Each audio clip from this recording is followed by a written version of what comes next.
Folks, welcome to the Living in the Virtues of Your Strengths podcast. My name is Matt Ingold. I'm with Metanoia Catholic. I'm a certified Gallup CliftonStrengths coach. And here at the Living in Your Virtue of Your Strengths podcast, we explore what that means. What does it mean to live our strengths virtuously that have great impact on the kingdom, great impact on our souls, and our understanding of our unique vocation in our lives here. Very exciting stuff here. So this is the first episode of a series of episodes, and our goal here is to help people in the church to apply the strengths to their whatever it is, to their family life, to their ministry, to their parish. There's some amazing things that are going on where people are starting to apply CliftonStrengths, Gallup CliftonStrengths, to the parishes. And this has been employed in businesses, Fortune 500 companies for years now, and helping people to discover and claim and do what they do best on a regular basis in the workplace. So we say, why just confine it to the workplace? Why not bring it into the church? Why not bring it into kingdom building activities? Because there's much work to do. So we're going to dive into, in this first episode, to really getting an understanding of what's the goal, what's the ambition here of this particular podcast, right? How is it going to be helpful for you in applying strengths in your own life in a virtuous way? That a virtuous way meaning one that inclines you not to just be the best version of yourself, but to become a saint in the process, right? And living out your personal vocation. And then also, like, just give a little bit of the structure, lay a bit of a backdrop as to how we're going to be having this virtue conversation. Where I'm going to be talking a little bit today about a Catholic anthropology, what that means, but also we're going to be introducing a little bit on John Paul II's personalism. Okay. So if you haven't heard of those things before, I'm going to be sharing a little bit about that. And then we're going to open up the floor to give it people on the call here, because this is the live call that we do inside the Metanoia Catholic Academy, which is our community that we have. It's a coaching community that we have for people that want to grow in discovering and living out their unique calling in life. We call it the unique call to sanctity. You may have heard of it called the vocation, the unique vocation that we all have in our lives. But the Strengths Call is one of those offerings that we have inside of the Academy. All right. So Lord, be with us in our time here and help us to live virtuously in our strengths. Okay, a little bit of an introduction to strengths. I know there's some people on the call that have never heard of it before. Well, I like to start with a story, right? This is one of the stories that I actually heard at my Gallup certification. I love the story. I think it really illustrates why CliftonStrengths, right, answers that question well. Tell that story, and then I'll tell a personal story on really how I came to fall in love with it too, because I imagine there's other strengths nerds that are on this call that have their own personal stories, and maybe we'll have an opportunity at the end of the call here or later on in some follow-on podcasts to share some of those. But the speed reading story, maybe some of you have heard this before, but 1950s, Don Clifton is a consultant in Nebraska, and he's been brought in by a school district to help below average readers to get to the average, to improve their reading comprehension, their ability to read well. And so at this point, they're reading at about 90 words per minute. Okay, so these are people that are rising from their freshman to their sophomore year. And they say, we want to introduce this 6-week speed reading program to see if we can get people to improve their reading comprehension scores. And so Don Clifton says, you know what, why don't we give it to everybody? Not just the below average readers. Let's give it to everybody. And I'm like, it's kind of expensive. Why would we do that? And they're like, just trust me. Let's see what happens. Okay. So what happened at the end of the 6-week reading, speed reading course? They found that those people that were classified as below average readers that were reading about 90 words per minute were now reading at 160 words per minute. That's amazing. That's like nearly doubling their reading with comprehension. But they weren't the only ones that took this test. The above average performers, those children that were reading, or those kids, those teenagers that were reading at 300 words per minute, also saw a little bit of improvement, but it wasn't nearly doubling. After the 6-week program, those high-performing readers at 300 words per minute were now reading at 2,900 words per minute. Do the math quick. That's nearly 10xing, 10 times where they were. Now, what's the difference? They took the same course, same 6-week program. What's the difference? Don Clifton looked at this and this set him out on a mission saying, why are we investing all this time and helping people to improve their areas of weakness just to get them to kind of at like a tolerable level? Why aren't we investing and helping people to invest in their areas of natural giftedness, their areas of natural talent? And that's really what spawned his study that has led us to where we are with CliftonStrengths. So what CliftonStrengths is it recognizes that people, all of us, every single one of us has been imbued to have just habitual ways that we think, feel, and act that can be applied productively.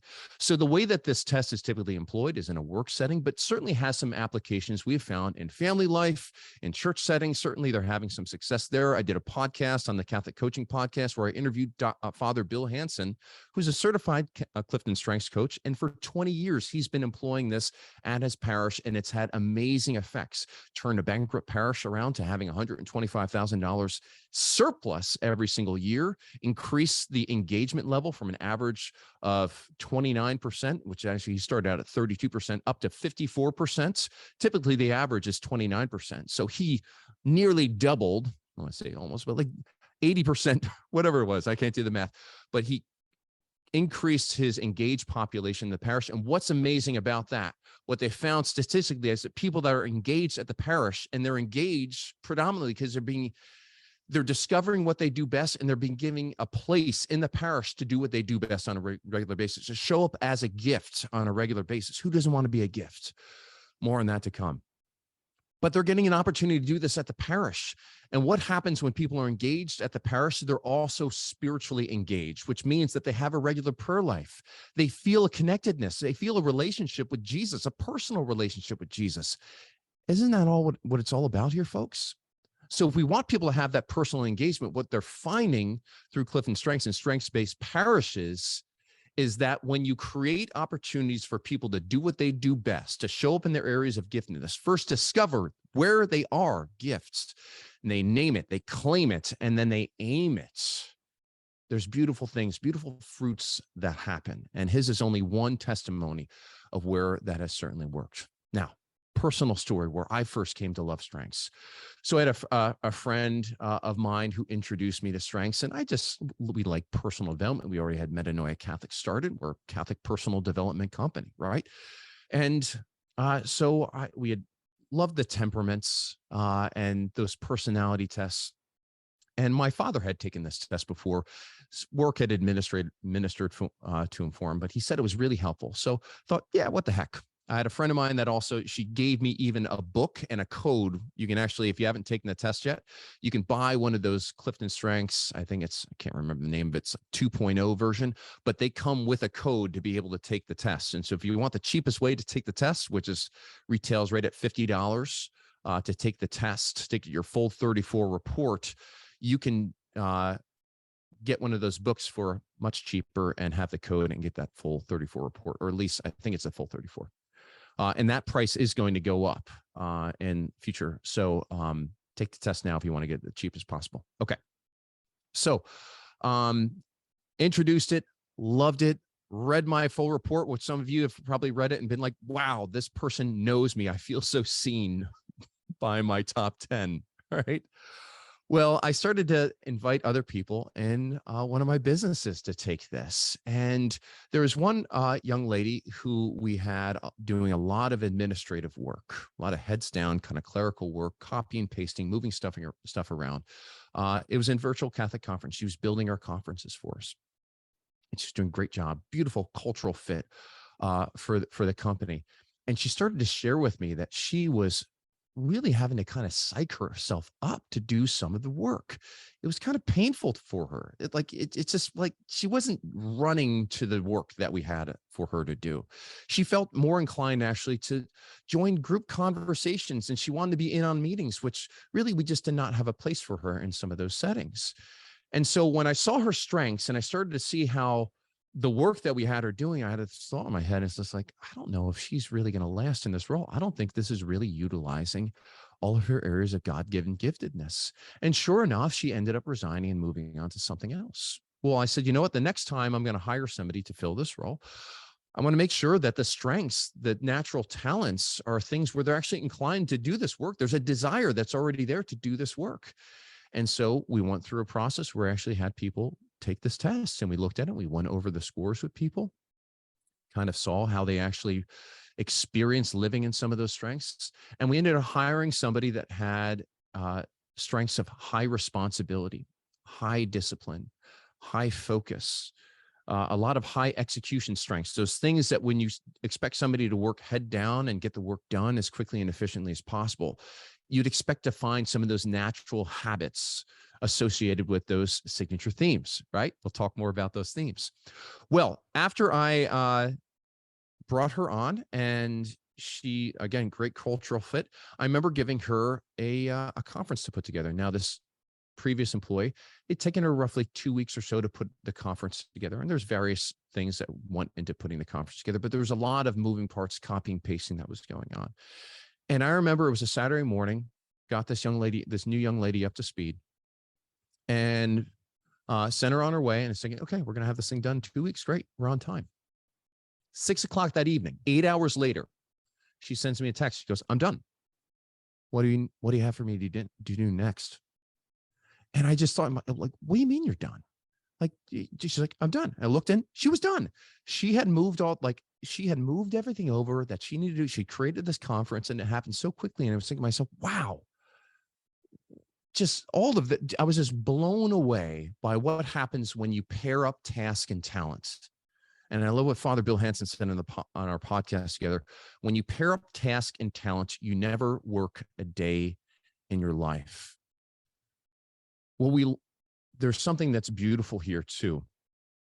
When you pair up gifts with a poverty, there's something beautiful that takes place.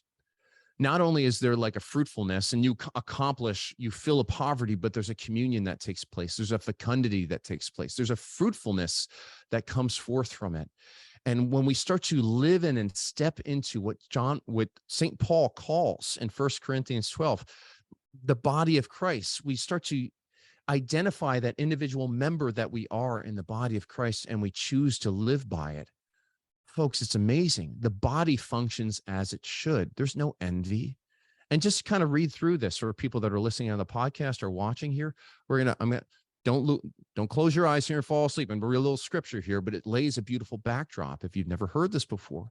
So 1 Corinthians 12 through 14 through 18, we're reading here. Okay. Indeed, the body does not consist of one member, but many, right? And St. Paul's talking about the body of Christ. If the foot were to say, because I'm not a hand, I do not belong to the body, that would not make it any less a part of the body. And if the ear were to say, because I'm not an eye, I do not belong to the body, that would not make it any less a part of the body. If the whole body were an eye, where would the hearing be?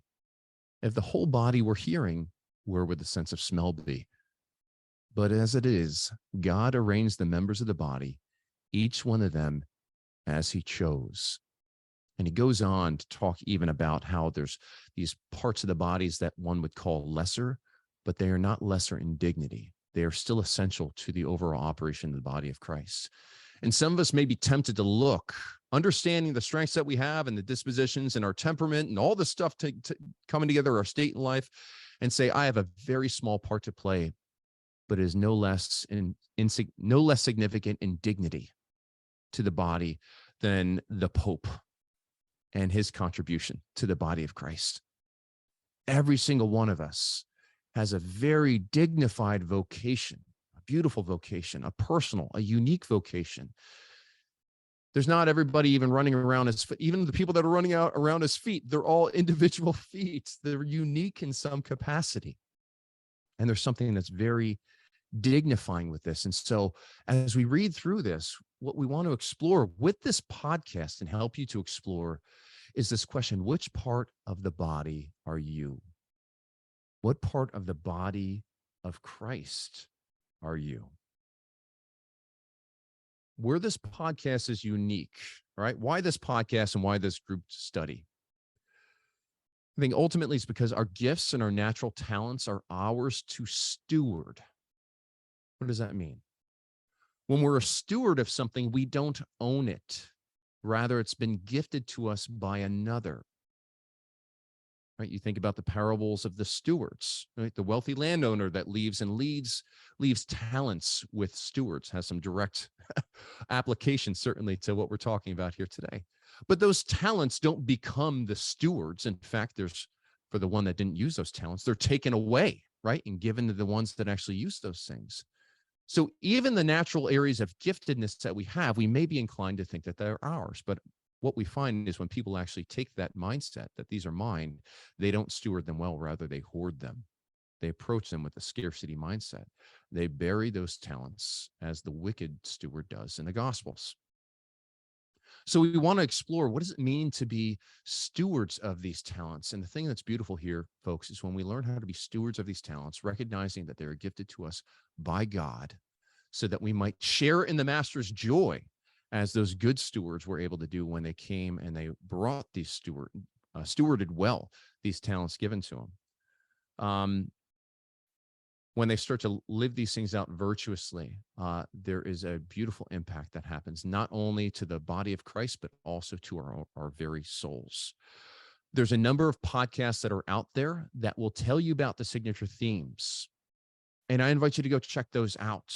All right. There's a lot of coaches that are out there. Some of my favorites are Titan, Talented Titan. It's, oh gosh, why am I drawing a blank on this? Simon, Aaron, what's his name?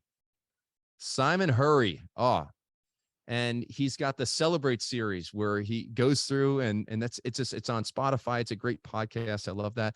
I mean, certainly going to everything. What's that? Yeah, I mean, just be mindful that there's some language that's in that one. Okay, so maybe if that's okay with you, then you can get past some of that. He certainly has some insights there, but there's not a whole lot of podcasts that I'm finding that really present the strengths through the lens of what it means to be human in a Catholic understanding, through a lens of applying in kingdom building and virtue building efforts. We really want to explore in this podcast what it means to live virtuously. Okay. And right now, with the way that Gallup will explore, say, they kind of toe the line, I think. We don't necessarily say virtue, but they'll talk about things like overuse patterns, or they'll talk about strengths showing up as weaknesses. Now, I think this has a great relative value to insert a little bit of a metric and recognize that sometimes our strengths show up in ways that can be counterproductive, or they can be ways, as when they show up as weaknesses, defined as not contributing to the success of the team. Okay. But if we look at it, we make it not about weaknesses, not contributing to the success of like a worldly endeavor. And I don't say worldly endeavor as if it's like something that's bad there, but just an endeavor on this side of heaven, right? But rather, if we look at it as something that is inclining us towards vice versus virtue, I think where these things kind of miss the mark is whether or not our strengths are showing up as a weakness or as a strength. Our talents, I say, are showing up as a weakness or a strength, can be somewhat of an arbitrary determination, meaning it's a bit relativistic. What I love about framing the conversation about virtue is tied to a supreme good. And we're talking about virtue in the Christian sense. We're talking about the supreme good of God, and God is unchanging. And so now we have this defined and unchanging metric of what the good is, that we can hold up our strengths, our talents, and see how we're showing up. And is it something that's conforming to this supreme goodness, or is it something that's leading away from the supreme goodness? Because we can accomplish amazing things with our God-given talents here on earth, but if they're not growing us in virtue, if they're not inclining us to receive more of God's grace, then we fall into that trap of what good is it for a man to obtain the whole world, but to not have, God's grace, to not have love, does not have God's charity in this, does not have faith in all of this. There's something very sad about that. But however, if we show up and bring our faiths, having our talents to be actually shaped into something that is virtuous, now they can be made in a very beautiful contribution, not only in ways that are fruitful, perhaps even on this side of heaven, but they actually build up treasures in heaven, we could say. But also they make us saints in the process, and they help us to live out our God-given vocation, one that we can only achieve with all the grace that God wants to give us. Virtue inclines us, disposes us to receive, be able to receive more of God's grace. Okay. So we're talking here about living in our God-given vocation ultimately. We talk about God-given vocation that will always need grace, and virtue disposes us to receive more grace. So goes to say, if we learn to live our talents virtuously, because goodness gracious, they can go vicious. We know that Adolf Hitler was probably very high in significance. He was probably very high in communication. He's probably very high in self-assurance. But we know that the fruits were absolutely disastrous in those areas. And so it goes when we have our areas of natural talent, when we show up viciously in those things. There's much at stake. But on the flip side, when we can show up very virtuously, when we can actually show up virtuously in a way that disposes us to receive God's grace, oh my goodness, it's more than just a 10x effect. We're building up treasure in heaven. We're actually participating in something that is supernatural at that point. And it's an amazing thing. We love this quote. It's on our homepage of our website at CatholicCoaching.com. God has created me to do him some definite service. He has committed some work to me, which he has not committed to another. Words from St. John Henry Newman. All right. So when we're talking vocation here, right, want to expand here our definition even of vocation, because oftentimes we can think of prayer for vocations. What does it mean? Pray for more priests. No, it's not just praying for people to enter into a specific state in life, or as if we don't have a vocation if we don't get called to the religious life, or if we don't get called to marriage. Those are just aspects of a vocation. But there's a vocation that each one of us has that is specific to a very unique expression of the imago Dei, the image and likeness of God in which we were created. And that's much less about doing something, and it's much more about becoming something. When we become who we are, as St. John Paul II says, gosh, like that's where we don't even have to think about doing, we just are. And it's amazing. It's amazing when we can just be in our family, when we can just be in our parish, when we can just be in our work life, when we can just be in God's kingdom. And I love the way that strengths can help to actually help people discover what that means. Amazing book that I picked up recently, and I invite you all to consider this to really grow in an understanding and unpack this expansive understanding of what it means to have a unique vocation. That book is called Unrepeatable by Luke Burgess and Josh Miller. Josh Miller is over at Franciscan University doing some amazing things right now to help people discover their primary motivations. I think the M Code is one of the kind of assessments that he has. Erin's taken it. I have not taken it yet, but she says it's pretty amazing, amazing stuff here. Okay. So before we get into this, I want to open the floor up to you, for people, to the fellow strengths nerds that are already out there, to be able to come in here, raise your hand. I will unmute you. But here's the question. What has been your experience of Clifton Strengths and coming to understand your vocation, your unique call to strength? Doesn't mean that you have to have it all figured out right now. But even if it's just a little bit of your own experience of Clifton Strengths, when you first read that report and you felt perhaps seen by your report, as so many people have said. What do we got here, folks? Somebody raise their hand. I know we got some strengths nerds that are out there. What has been your experience of Clifton Strengths and coming to understand your vocation? All right, we got a hand raised. Justin, come on, man. Share your screen if you'd like. I help to unmute myself too. There you go. All right. Hey. Justin. Yeah, so I think I took the test like 4-ish years ago or so.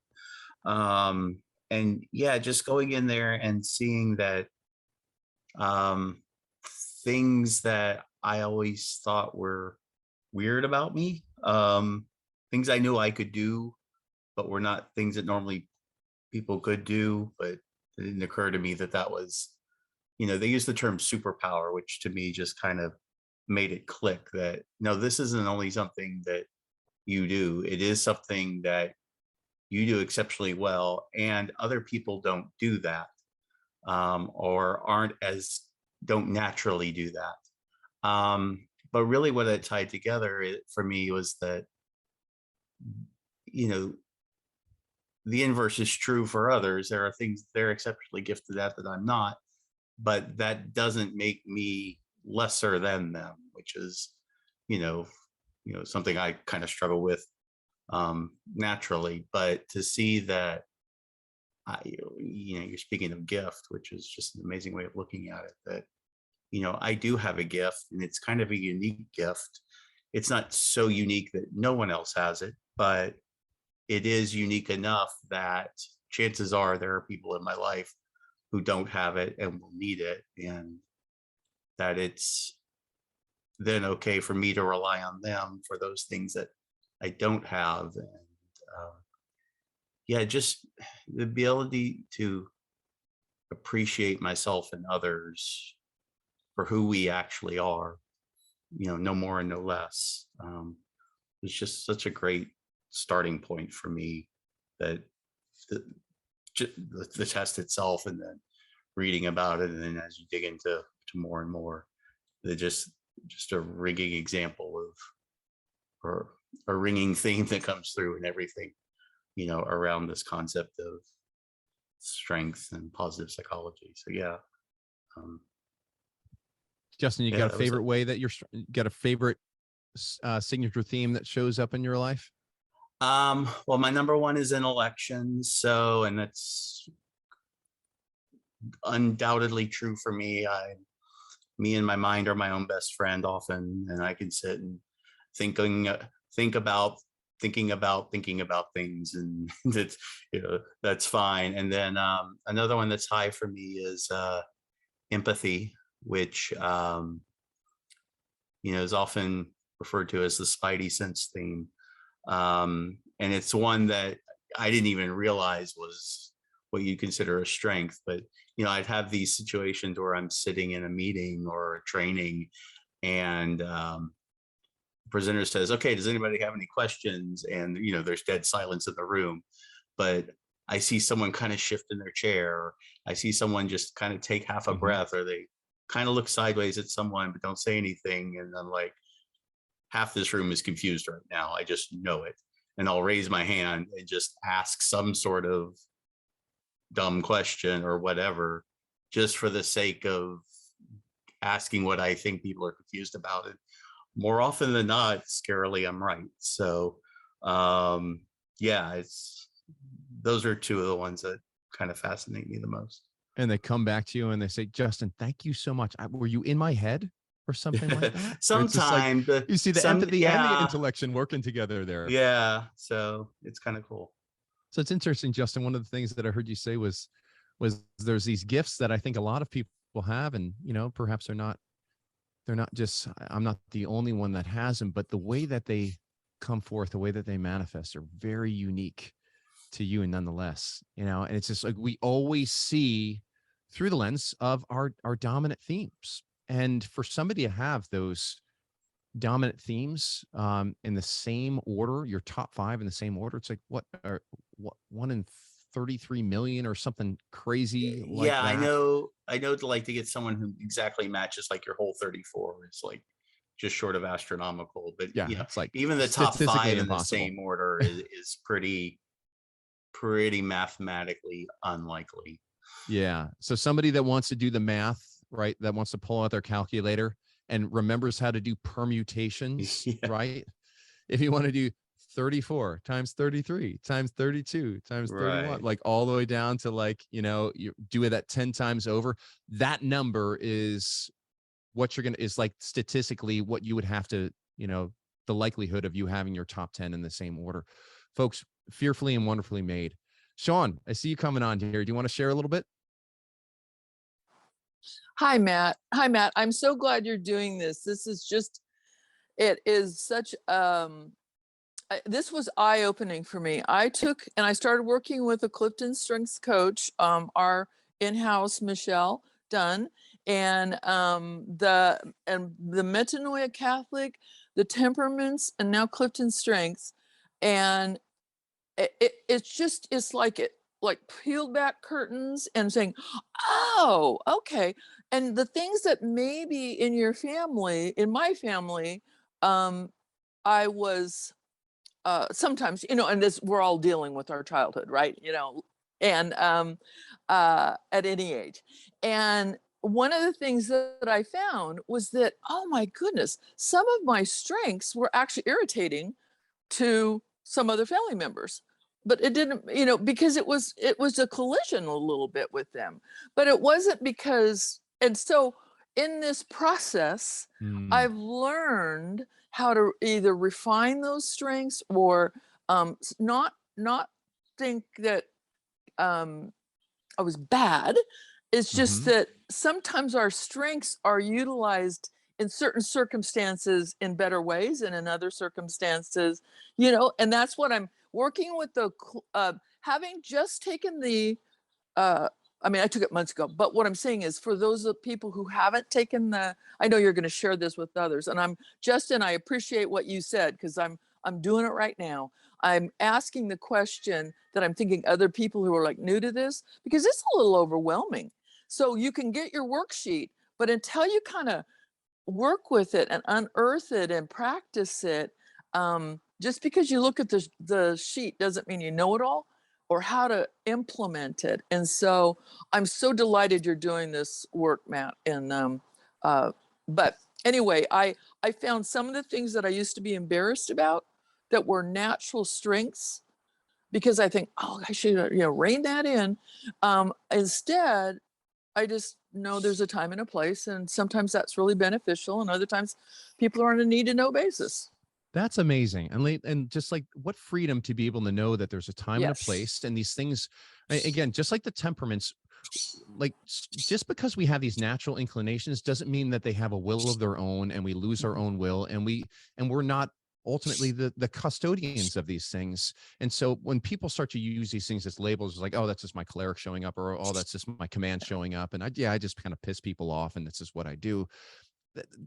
We're choosing at that point to not take responsibility, but also to kind of live in that shadow side, because these things are meant to be gift. And I love how you brought up that, like, oftentimes we can experience living in our strengths or living in our talents as a collision, right? There's a collision that's taking place, but a collision is much different from a communion, right?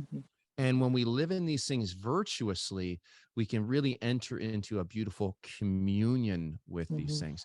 Guys, thank you so much for coming. May I say my one last thing was, I'm really, really grateful that you're bringing it with the virtues, that you are pairing it with us understanding our I'm going to be Catholic a student Christian of it myself. Virtues. That coming together of that work has been a game changer for me. Thank you. Beautiful. Yeah, I'm excited about it too, because I'm number one learner. And guys, like, I'm doing some preparation, but we're all jumping in the teacher seat at some point on this call, and I'm already learning back from your unique experiences and perspectives here, and the people that are listening in the podcast that aren't in this fun group that we've got.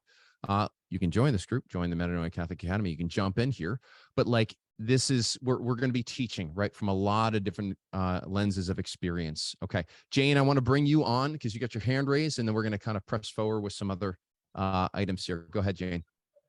Good morning. The first time I actually did my strength test back before COVID, but I didn't really know what it is. And then I was at a conference last September, and somebody said, you have woo. Ooh, that's really amazing. So then that's when I kind of like, oh, what is woo? Like, I don't know what woo is. And as I discovered, the thing I love about the strengths is how unique that we talked about, they're the DNA, right? It's just like chemistry, like you switch H2O and you take an H out of there and it becomes something different. And so what I'm trying to say is like, I'm acknowledging the fact of my strengths together. Like my ninth strength is belief and my 10th strength is connectedness. And I see that as my bow. Like I always see everything being connected. I see everything. Oh, that's how, of course that had to happen. And so it's just really fascinating of really understanding. And then also then just the whole, you talked about the lower strengths, right? Like I don't need to be, my 34th is harmony. Like I don't need to be harmonious. That's not my strength. If I can stay up in the top 10 and focus, like you talked about the reading, the speed reading, the good readers maximize, if I can maximize my top 10, then I don't have to worry about trying to become harmonious, which is my 34th. I can allow someone else who is harmonious to come into my sphere and be harmonious where I can't be. So that's that communion. And I have to ditto with Sean. This is the game changer. How do we become saints through our strengths? That's the game changer. With how do we acknowledge our vices? How do we recognize the basement and choose to be virtuous and pursue the virtue and truly become the light that God is calling us to be? So thank you for this work. Thank you. I love it. Yeah, no, thank you for everybody for participating in this. I love Justin just threw a comment in there. I've yet to meet anyone with woo that doesn't love that they have woo. We talk about phenomenology, right? That phenomenon. Yet to experience somebody with woo that doesn't love their woo. Okay, let's jump. I'm going to jump back into the presentation here because I want to lay the backdrop here. And thank you so much for that, you guys. When we talk about living our strengths virtuously, and this is what the structure of these calls is going to go about. When we do these podcast calls, we're going to have a main focus. So that main focus is either going to be like, we're going to focus on the domain, like the relationship domain. We're going to talk about that, or we're going to focus on this signature theme, you know, of woo or of significance or something like that, and kind of get into a little bit of the Gallup definitions. I'm not going to spend a whole lot of time in coming to understand what they are. We want to, because there's plenty of podcasts that are already out there that are doing that. We'll touch on that. We'll learn from that, from people sharing their experiences of it. But I do want to talk about some ways that perhaps we may be inclined to live virtuously in those signature themes, or perhaps even inclined to like some of those overuse patterns of vice. And this is where I love where the mindset coaching comes in, because what we find is that the difference between living virtuously or living viciously often comes down to a thought that's at the root of what's the ultimate motivation that's driving it, right? Because we can have our habitual ways of thinking, feeling, and acting, which are just our signature themes, what Gallup calls talents or signature themes, that can be driven by fear, or we can have it being driven by love, right? Fear is always going to lead us to vice. Love will always lead us to virtue. And so that's what we're going to explore on those calls. What I want to do in order to really shape this conversation around how we're going to discuss things, whether or not it's inclining us towards virtue, I want to stand on the shoulders of John Paul II here. And I want to start with, what is this Catholic anthropology? You hear this word, we kind of need to do a little bit of a definition for it. It's going to be very, very, very, very, very, very, very high level for this, but I also want to do a very, very, very, very, very, very, very high level, just wave tops of his personalism as well. Okay. So all of this is coming to understand what it means to be human, and therefore, how do we live virtuously? How do we live our lives in a way that brings about true happiness, true beatitude? Those are the two primordial questions that JP2 asked in the theology of the body. Quick side story here. So I knew that I was seeing this personalism recently come up all over the place. And Aaron and I have been avid theology of the body students for well over a decade now, gone to the immersion course a number of times at the TOB Institute. I recommend anybody do it. It's an amazing experience if you're able to make any of those courses. I know they're offering them online right now. But I knew that I wanted to learn a little bit more about this personalism. Well, got a new spiritual director recently. and I was asking him if he had any resources to help me to understand John Paul II's personalism. And he goes, it's funny you should ask. I wrote my doctoral thesis on how John Paul II's personalism was his foundation for the theology of the body. And I went, oh my goodness gracious, this is just amazing how God works to qualify the called, right? Because I am not qualified to talk on these things, but I'm going to do my best here. Okay, so Catholic anthropology. We talk about Catholic anthropology, Catholic understanding of what it means to be human. There's three important pieces of this. We're not going to go into these too deep, but again, created first in the image and likeness of God. There's something distinct about us from the animals, right? And John Paul II looks at this in the reality of three different types of man, right? There's original man, right? So man in the garden before the fall. What can we draw from Genesis, the book of Genesis, and studying man before the fall about, and how can we come and understand God's original plan, right? Through these experience of nakedness without shame and original solitude, realizing that after he named all these animals, he didn't find a suitable partner. There was something that was greater in his dignity than of these animals, right? And that conformed, that's something that was greater, spoke something about God, in whom his image and likeness he was created, right? So that's original man. Then there's historical man. That's just man fallen, right?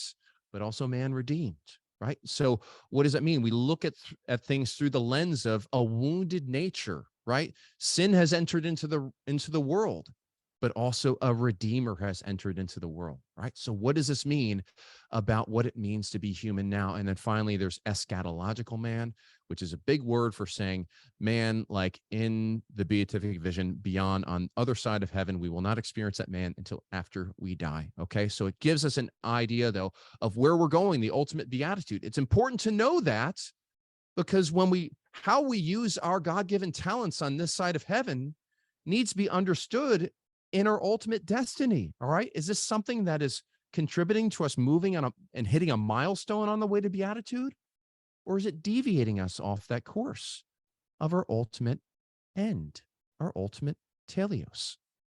Okay, so we're creating the image and likeness of God, got a fallen nature, but we're also not fallen nature, but a wounded nature, and we're also redeemed. Okay, so which means that our strengths can show up virtuously or viciously, right? But also we've got a God that can help us to show up, that is condescended, died for us, so we now, with his power, show up virtuously yet again. By his grace we go. We are a body and soul composite.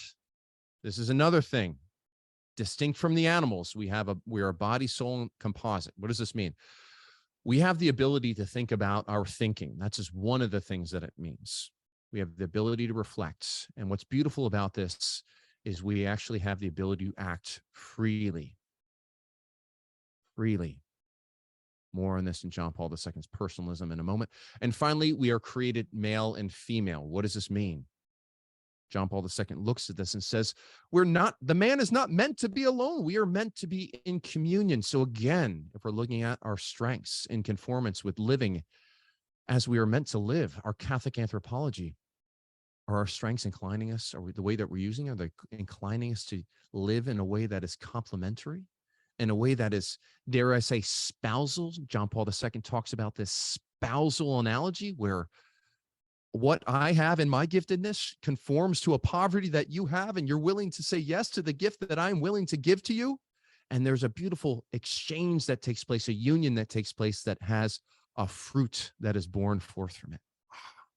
Love it, love it, love it. So John Paul II in his personalism kind of dives deeper into the human experience with this. All right. What is this personalism? I've got 5 little wave tops I want to hit with this. But again, this is going to call back to, I'm laying the backdrop to how we're going to talk about whether something is virtuous. Is it inclining us to conform to John Paul II's understanding, St. John Paul II's understanding of what it means to be human, the Catholic Church's understanding of what it means to be human as revealed by Christ. So he talks first off, the absolute dignity of persons. Where does he draw this from? He draws this from the absolute dignity of persons on a natural level based on the gift of our God-given reason. Remember, this is standing on top of that Catholic anthropology that we're a body-soul composite, all right?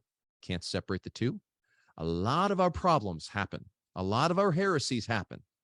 A lot of our confusion of the world happens when we try to separate these two, folks. And the body is something that's just a tool, and we have a very dualistic understanding of the person. But rather, John Paul II in his Personalism says our dignity is wrapped up in the fact that we have, on a very natural level, that we have a reason, but on a supernatural level, in that God became man. God became man so that man might become God. As we read in the scriptures, amazing stuff. We have such an amazing dignity. Okay. Another bullet point here, self-determination. Every person has a unique personal end and has freedom to choose their end. John Paul II goes, to this extent, we actually have kind of a co-creative capacity. We get to be a creator of ourselves within boundaries, certainly. But think of it, what he means by this is like, okay, I want to be a strengths coach. So I'm going to choose with my will to go to Gallup Strength Certification. And I'm going to choose to go to the Theology of the Body Institute. And so doing, I am shaping myself. I am using my freedom, God-given freedom, to shape myself, to be somewhat of a co-creator, a collaborator. Folks, this takes nothing away from God. He is still the ultimate creator. But what it does is it shows the generosity of God and what he is inviting us to steward, rather. So self-determination. This is oftentimes where we get into trouble, where our personal end, right, that key phrase there, personal end, is in conflict with somebody else, or seemingly in conflict with somebody else's personal end. I want chicken, she wants fish. I want Mexican tonight, she wants Italian, right? Two personal ends, seeming conflict that's there, right? But we all have freedom to choose. Because of this freedom to choose, we also have this ability to possess ourselves. Persons have this interior life. We have thoughts and feelings. We think about our thoughts and our feelings, folks. We're always talking about it. Metanoia Catholic. Are we stewarding this God-given gift well? I remember Christopher West, the way he talks about, like, chickens do not look at the stars and contemplate, what does it mean to be a chicken? Right? This is something unique to humans. All right. And it stems from this beautiful freedom that we're endowed with. All right. And this interior life that we have, but also an interior life that we can be aware of. We can be students of it.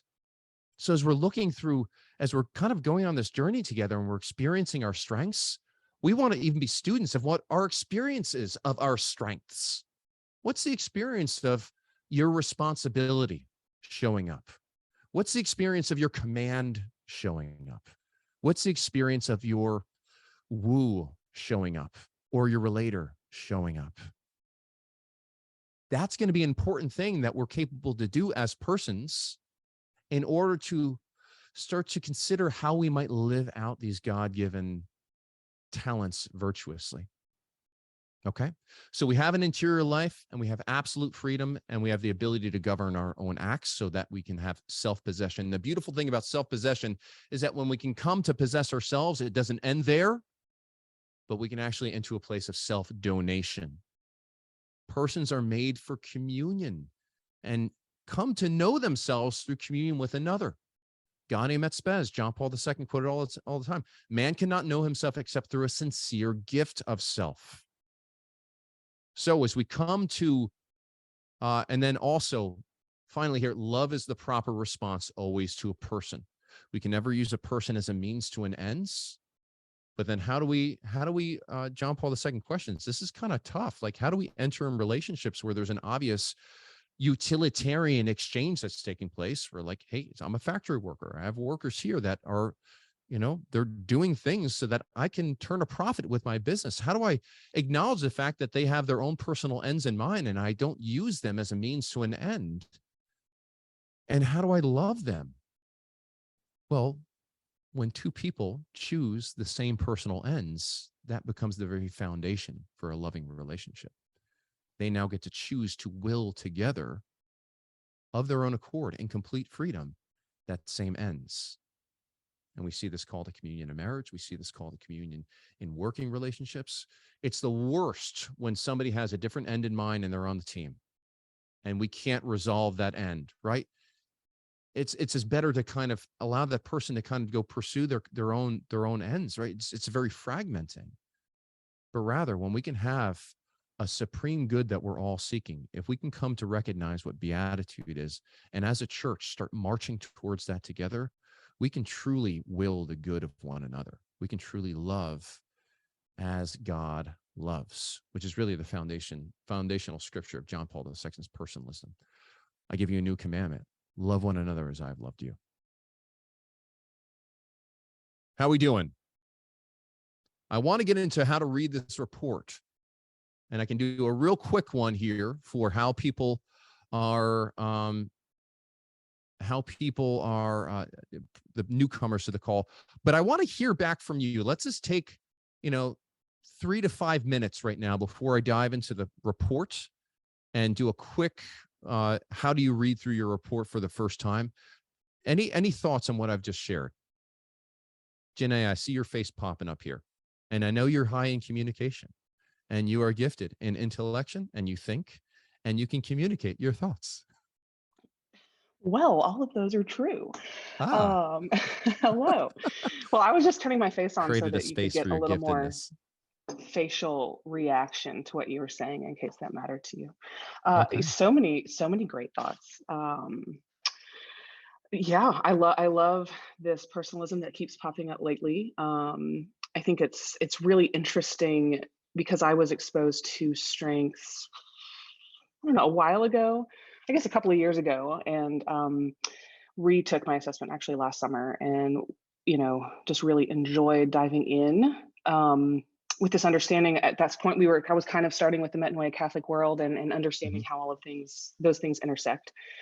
And yeah, it's definitely been a lesson of, especially in these conversations in recent months, of looking at how our virtues and vices and all of those things, how I am not my strengths. I am not those things. I love to think of it. Justin actually said this analogy in our little chat, and it was the symphony, of all of these pieces that are working together to create the person as a whole. And I can get very lost in the weeds, very detail oriented, of like, oh, this strength is popping up in this one, and get almost a little bit too attached to them. But it's really beautiful when I can zoom out and see how they all really do work together, and how it's like I can be really kind to each of my strengths, no matter how I feel about them at the moment, whether I'm frustrated or annoyed. And Michelle brought up that analogy of the boardroom, of like seeing each of the strengths as like my top 10 is like at people in a boardroom, and I think that allows me to give that space to each of them, instead of like wanting to be like, you shut up, like, you sit down, you be quiet, like, to be really kind to myself and to all those parts of myself that really want a piece of the action. So yeah, those are my thoughts right now. Beautiful. Yeah. Beautiful. Seeing those strengths, it's all part of the self-possession, so that it can only be made that self-donation, so that we can be gift, right? What's the point of having these strengths if they're just something that we use for ourselves? And people keep dropping this name, Michelle Dunn. I hope, Michelle, I know you're on here. I hope that we see your face. And I know that you're a phlegmatic personality, and so you don't necessarily cut in, right? But I want to create a space for your phlegmatic and for your wisdom to show up, because Michelle, you've been doing this for well over a decade, and you've got different credentials in this as well. I want you to be a regular contributor on this call. You've already done so much to help me to better understand my strengths. Well, Matt, I like your John Paul II framework, because in the art of coaching with strengths, which is what I learned, we always talk about self-awareness comes first, right? And then others awareness, and then situational awareness. So as you move through this in these podcasts, I'm really looking forward to see how that all fits in, because we always want to go, once we learn about ourselves, we start pointing to other people and be like, oh, that's why you do that, right? And so the self-determination and the self-possession piece really allows us to say, oh, now I have this freedom to understand this is why I do this, and I can choose to temper it or tame it. And I understand why other people are doing it, and I can give them grace, right? We frequently want to bear one another's burdens patiently. Yeah. Galatians 6. Yeah. Yeah. So it's just self-awareness, others awareness. It just gives us so much more space for grace. Yeah. And I love what you said there, Michelle, and I'm glad you brought it up because I have not used it yet. So Gallup will drill in, name it, claim it, and aim it, right? Name it, come to understand what that signature theme is. Claim it. How is it showing up uniquely in your life? And what's your own experience of it? And then aim it, like direct it towards a worthy cause. Here at Metanoia Catholic, we want to go name it, claim it, tame it, and aim it.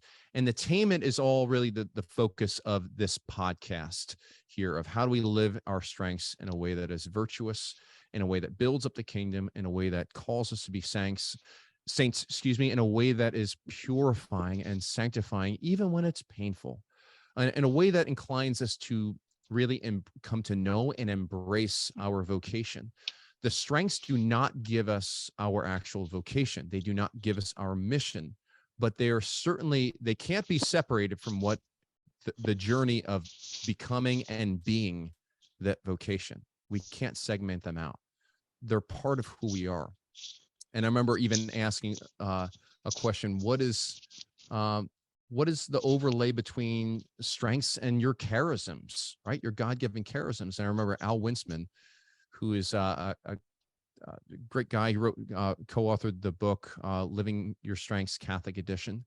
And he talks about the charism is your what. It's the what of your mission, but your strengths is the how you're going to get it done, the unique way that you're going to get it done. Oh, Lord have mercy. Indeed. Lord have mercy. All right, we're going to move on here. Very appropriately time. We're going to jump here just into the actual report for some people that have never read this before. And I'm going to share how I like to take people through this report. All right. Okay. So I'm going to look at my report here. These are my strengths. All right. And if you guys want to, on these call, create these little backdrops that have like or even name yourselves with like kind of your top 5 or something like that, it's often very helpful. When we start doing our actual strengths calls, I'll ask that through the Gallup app, you actually share your strengths with me, so I can be privy of those things, and we can actually pop them up on the screen, and we kind of coach along with the context of those strengths. Okay. So how do I read this report, and how do I encourage other people? I'm just on page 1 of this report. All right. So first of all, you'll probably notice that we have this nice little DNA strand here. All right. And there's colors associated with that. There's 4 different colors that are on the full 34 report. They're associated with the 4 different domains of executing, influencing, relationship, and strategic thinking. So if you hear me on the call say, you got a lot of green, I'm saying you got a lot of strategic thinking themes, or you got a lot of purple in there, you got a lot of executing themes that are in there. Okay. And it does this little pivot here right at the divine between your top 10 and then everything else that follows. Gallup will say that your top 10 strengths are what they would call, or top 10 signature themes, or your top 10 talents are your dominant talents.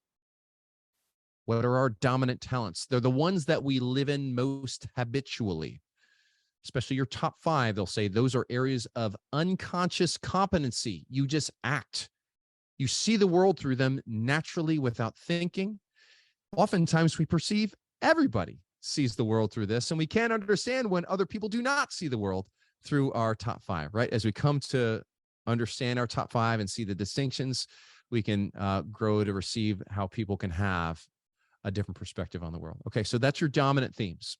Your bottom 5, all right, that 30 to 34 are often referred to as your lesser themes, not your weaknesses. They're not your weaknesses. Every single one of these talents is accessible to us. So the fact that command is my number 34 or empathy is my number 31 does not mean that I'm weak in empathy or I'm weak in command. It just means that I don't habitually show up that way, in the way that at least how Gallup defines those signature themes. And then everything in between we have are those supporting themes. Those are the ones that we can call, but it may take a little bit more energy. So if I look at living in the talents, the habitual ways of thinking, feeling, and acting in my dominant themes, they're the ones that are going to take the least amount of energy and dedicated thinking for me. Dedicate like conscious effort, it's going to be much more habitual. The ones that are in my supporting themes, I've got greater access to those. I can still bring, say, my number 16 intellection or my number 17 woo to the forefront, but it's something that may take a little bit more consciousness, asserted effort to get it there. And then ultimately, my lesser themes, those are the ones where I don't want to enter into a job that demands I perform well in harmony, empathy, includer, adaptability, and command. I will be miserable in that job because it will take me, it's not that I can't deliver, I'll never be able to deliver excellently. And that's what Gallup would say. You can improve each one of these areas, but I'm never going to be excellent in my lesser themes. I can have excellence in my dominant themes, and that's where I can have my greatest impact. Think of it as God has set us on this earth already with momentum in these habitual ways of thinking, feeling, and acting that are inclining us towards our God-given vocation. And when we can kind of start to know them, embrace them, tame them, live virtuously, conform our lives to living more in those domains, we're going to experience the fruits of that. And we're going to be experiencing conforming ourselves to God's design for our individual lives. Again, it doesn't take away from God's design for the universal church. It's going to be nested in all of those things as well. Okay. So next thing I like to call people to is this little gray box over here. And it says, you lead with blank domain. I lead with strategic thinking domain. Okay. We're going to talk a little bit more about what this means when we explore each one of the individual domains, but that's just something to note. As we continue on with this report, next thing I like to do is give you the scroll down until you get to the top 5. You're going to see some content in your top 5 that you won't see anywhere else. In these highlighted shaded boxes, these are descriptions that actually they're specific to you. These descriptions, in my case, my number 1 learner, are not going to be the same as the person that shows up with learner in a different top 10.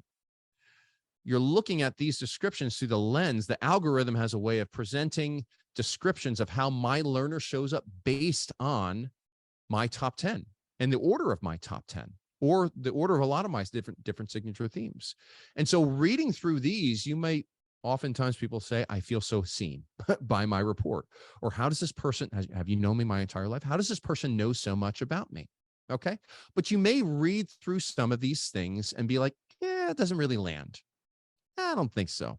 That's the stuff to bring to our coaching calls that we're having. So again, we're going to have the podcast calls in this group, but we'll also have the coaching calls, right? Because ultimately it would be a shame if you're like, yeah, Gallup didn't really nail this for me. And face it, guys, it's a computer that's putting this together. You were fearfully and wonderfully made, knit together in your mother's womb by the very hands of God. The computer's not going to be able to get inside God's head with this. Might be able to have some touchstones, but we're going to be, it's a tool for exploring how fearfully and wonderfully made you are. Okay. And that's really, let's just stop there for how to read through the report. Okay.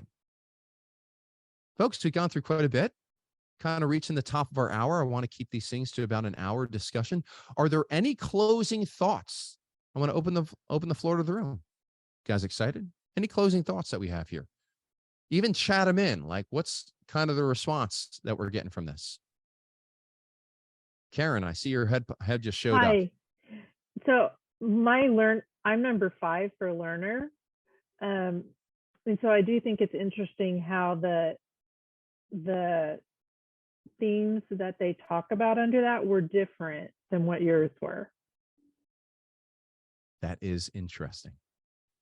I've never read anybody else's learner report just yet, or at least done a comparative study on them. But yeah, I was curious if like every learner page, was the same profile, but it looks like the highlighted themes underneath that, why it's unique, is different based on maybe because of mine's number 5 or because of my other strengths that are before it.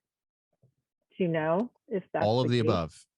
All of the above. Yeah. So there's certainly an algorithm. I think of the Gallup is always trying to improve on this algorithm. And so, but they've got so much data that's pouring in right now. And it's Gallup polling systems.